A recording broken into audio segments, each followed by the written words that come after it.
जय श्री राम। क्यों महाराज दशरथ ने अपने ज्येष्ठ पुत्र श्री राम को विश्वामित्र जी के साथ भेजने से इनकार कर दिया। महाराज दशरथ ने विश्वामित्र जी से कहा, हे विश्वामित्र जी, यह मेरी अक्षौहिणी सेना है जिसका मैं स्वयं पालक और स्वामी हूँ। इस सेना के साथ मैं स्वयं चलकर उन राक्षसों के साथ युद्ध करूँगा। ये मेरे सभी शूरवीर सैनिक हैं जो अस्त्र शस्त्र विद्या में कुशल हैं और पराक्रमी भी हैं। राक्षसों के साथ लड़ने की मेरा राम अभी योग्यता नहीं रखता, अतः आप इन्हें ही ले जाइए। राम को ले जाना उचित नहीं होगा। मैं स्वयं ही अपने हाथ में धनुष लेकर युद्ध के मुहाने पर खड़ा रहकर आपके यज्ञ की रक्षा करूँगा, और जब तक मेरे शरीर में प्राण रहेंगे तब तक मैं उन राक्षसों के साथ लड़ता रहूँगा।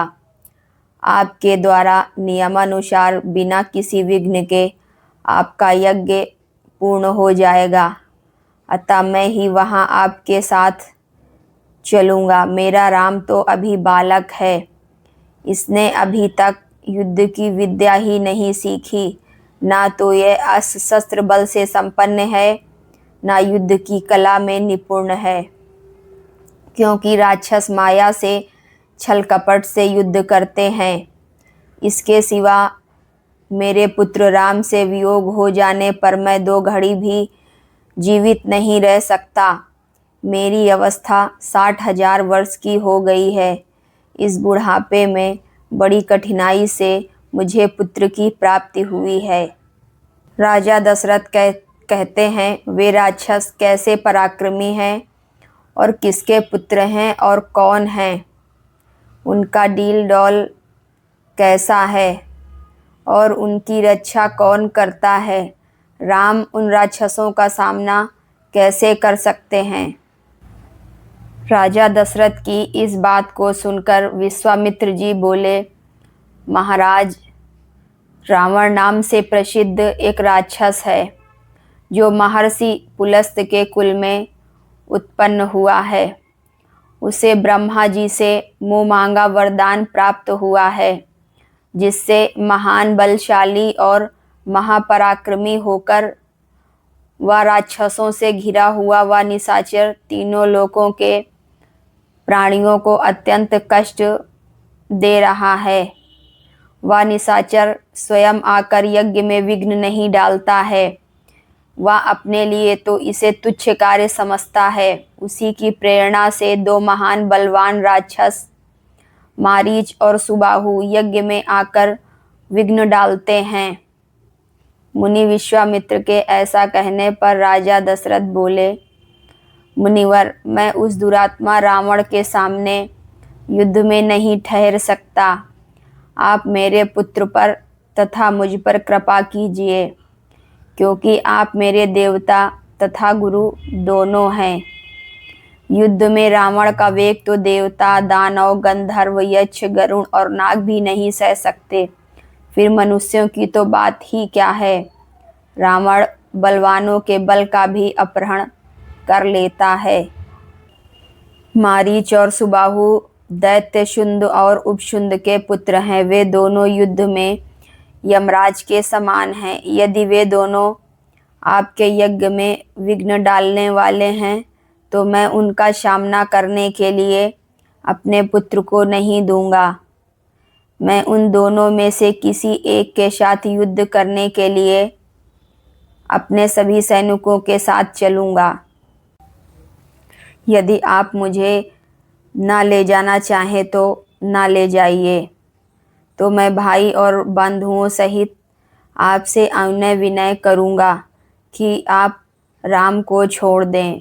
राजा दशरथ की बात के एक एक अक्षर में पुत्र के प्रति स्नेह भरा हुआ था। राजा दशरथ की बात सुनकर महर्षि विश्वामित्र जी अत्यंत क्रोध में भरकर बोले, राजन, पहले मेरी मांगी हुई वस्तु देने की प्रतिज्ञा करके अब आप उसे तोड़ना चाहते हो। प्रतिज्ञा करके अब आप उसे तोड़ नहीं सकते। यह बर्ताव तो रघुवंशियों के योग्य नहीं है। यह बात तो इस कुल के विनाश की सूचक है। हे राजन, यदि तुम्हें ऐसा ही उचित प्रतीत होता है तो मैं जैसे आया था मैं उसी तरीके से वापस लौट जाऊंगा। बुद्धिमान विश्वामित्र जी के कुपित होते ही सारी पृथ्वी कांप उठी और देवताओं के मन में भी महान भय उत्पन्न हो गया। विश्वामित्र जी के क्रोध से सारे संसार को त्रस्त हुआ जानकर महर्षि वशिष्ठ जी ने राजा से कहा, महाराज दशरथ, आप इक्ष्वाकुवंशी राजाओं के कुल में उत्पन्न हुए हैं। आप धैर्यवान, उत्तम व्रत के पालक तथा श्री संपन्न हैं। आपको अपने धर्म का परित्याग नहीं करना चाहिए। रघुकुल भूषण दशरथ बड़े धर्मात्मा हैं, यह बात तीनों लोकों में प्रसिद्ध है। आप अपने धर्म का पालन कीजिए, अधर्म का भार अपने सिर पर मत उठाइए। प्रतिज्ञा करके भी जो उस वचन का पालन नहीं करता है उसके यज्ञ, इष्ट तथा बावली, तालाब बनवाने संबंधी आदि सभी पुण्य कर्मों का नाश हो जाता है। अतः आप श्री राम को विश्वामित्र जी के साथ भेज दीजिए। ये अस्त्र विद्या जानते हों या ना जानते हों, राक्षस इनका सामना नहीं कर सकते हैं।